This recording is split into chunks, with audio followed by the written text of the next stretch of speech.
రాజకీయాల్లో ఎప్పుడు ఏం జరుగుతుందో ఊహించలేము. శత్రువులుగా ఉన్న వాళ్ళు మిత్రులు అవుతారు, మిత్రులు శత్రువులు అవుతారు. చంద్రబాబు నాయుడు అనుకున్నామా ఎప్పుడైనా జగన్మోహన్ రెడ్డి గారి చెల్లెళ్ళు చంద్రబాబుడు లాగుతాడని, ఏకంగా అన్న మీదకు బాణం పంపుతాడని? ఈరోజు రాజకీయాల్లో అవన్నీ చూస్తున్నాం. అయితే ఇక్కడ ఆంధ్రప్రదేశ్ వైఎస్ జగన్మోహన్ రెడ్డి గారు చంద్రబాబు మాదిరిగా నీచ రాజకీయాలకు తెరకు పోనేలు. ఏదైనా ఉంటే జెన్యూన్ పాలిటిక్స్ నడిపిస్తారు. Smart, neat, tidy political agenda మాత్రమే జగన్ సొంతం తప్ప రాజకీయ ఎత్తుగడ్డల కోసమో రాజకీయాల నీచ స్థాయికి అయితే జగన్మోహన్ రెడ్డి గారు పోరు. తెలుగుదేశం పార్టీ అన్యాయంగా కొందరిని మోసం చేసింది. అందులో సీనియర్ నందమూరి తారక రామారావు గారి మనవడు జూనియర్ ఎన్టీఆర్ కూడా ఒకరు.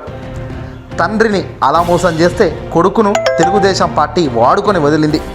కేవలం ప్రచారానికి మాత్రమే జూనియర్ ఎన్టీఆర్ను పిలిచి అవమానించారు, రాజకీయంగా అవమానించారు. కుటుంబ పరంగా బాలకృష్ణ కూడా ఎన్టీఆర్ను అలాగే కళ్యాణరామ్ను అవమానించిన తీరు మనందరికీ తెలిసిందే. అయితే ఇప్పటికిప్పుడు రాజకీయాల్లోకి ఇంట్రెస్ట్ లేని జూనియర్ ఎన్టీఆర్ కాలం మారితే ఖచ్చితంగా ఆయన రాజకీయాల్లోకి వచ్చే ఛాన్స్ అయితే లేకపోలేదు. తన తాత నడిపించిన పార్టీ, తాత స్థాపించిన పార్టీ ఎందుకు రాకూడదు అని కూడా చాలామంది అభిమానులు, ప్రేక్షకులు ఇప్పుడు 1000 కళ్ళతో ఎదురు చూస్తున్నారు.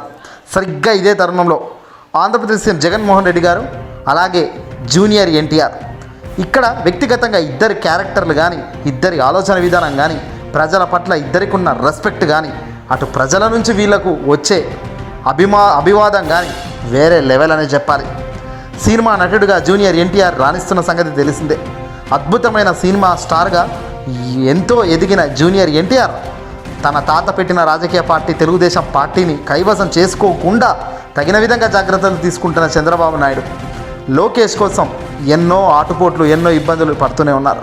సరిగ్గా ఇలాంటి టైంలో జగన్ జూనియర్ ఎన్టీఆర్ ఒకటవుతే ఎట్లా ఉంటుంది? జగన్ వైపు జూనియర్ ఎన్టీఆర్ మద్దతు ఉంటే ఏమవుతుంది? ప్రజల్లో చాలా ఎదురు చూస్తున్న అంశాలు ఇవన్నీ కూడా. చాలా సందర్భంలో జూనియర్ ఎన్టీఆర్కు వైసీపీ సన్నిహితులు చాలా దగ్గరి వాళ్ళే ఉన్నారు.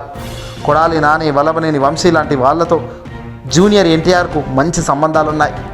వీళ్ళే కాదన్నట్టుగా అధికార పార్టీకి సంబంధించిన వాళ్ళు, అలాగే సినిమాకి సంబంధించిన పెద్ద స్టార్లు అంతా కూడా జగన్ వద్దకు వచ్చి జగన్తోనే మాట్లాడుతూ జగన్ నిర్ణయాలకు వాళ్ళంతా ఏకీభవిస్తూ ముందుకు కదులుతున్న తరుణంలో ఎందుకు రాబోయే కాలంలో జగన్ జూనియర్ ఎన్టీఆర్ వైపు ఎందుకు ఇద్దరు ఒకటి కారు?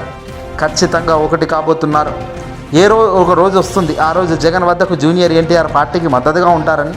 కేవలం ఏం మాట్లాడకపోయినా చాలు, ఏం క్యాంపెయిన్ చేయకపోయినా పర్వాలేదు, కానీ తెలుగుదేశం పార్టీ నీచ స్థాయికి పోయినప్పుడు ఖచ్చితంగా జూనియర్ ఎన్టీఆర్ తాత పెట్టిన పార్టీని పట్టుకోవడం కాదు, అసలు దాన్ని భూస్థాపితం చేసిన తెలుగుదేశం పార్టీయే లేకుండా చేసిన వైఎస్ జగన్ను ప్రజల కోసం మంచి చేసేందుకు ఆయన నిలబడుతున్న తరుణంలో ఆయన వైపు జూనియర్ ఎన్టీఆర్ ప్రజల పక్షాన నిలబడతారు.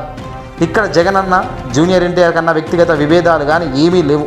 ఒక్కటంటే ఒక్కసారి కూడా జగన్మోహన్ రెడ్డి గారు ఇన్ఫ్యాక్ట్ ట్విట్టర్ వేదికగా కానీ, ఫేస్బుక్ వేదికగా కానీ జూనియర్ ఎన్టీఆర్ సినిమాలను అభినందించడం, థ్యాంక్ యూ సార్ అని ఇక్కడ నుంచి జూనియర్ ఎన్టీఆర్ కూడా జగన్ అనడం, వీళ్ళిద్దరి మధ్య మంచి సంబంధాలు ఉన్న నేపథ్యంలో ఖచ్చితంగా ఆ రోజు రావాలని జూనియర్ ఎన్టీఆర్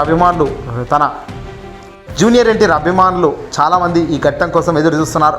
చంద్రబాబుకు షాక్ ఇవ్వడమే కాదు, జాకీలు పెట్టి లేపుతున్న ఎల్లో మీడియాకు జాకీలే లేకుండా చేయాలని, లోకేష్ పనికిరాని వ్యక్తి అని, తెలుగుదేశం పార్టీ రథచక్రాన్ని కనీసం లాగేందుకు సైతం అర్హుడు కాదని ఖచ్చితంగా జూనియర్ ఎన్టీఆర్ జగన్ వైపుకు రావాలని, వీలైతే తెలుగుదేశం పార్టీని ఆయన నడిపించాలని కూడా చాలామంది అంటున్నారు.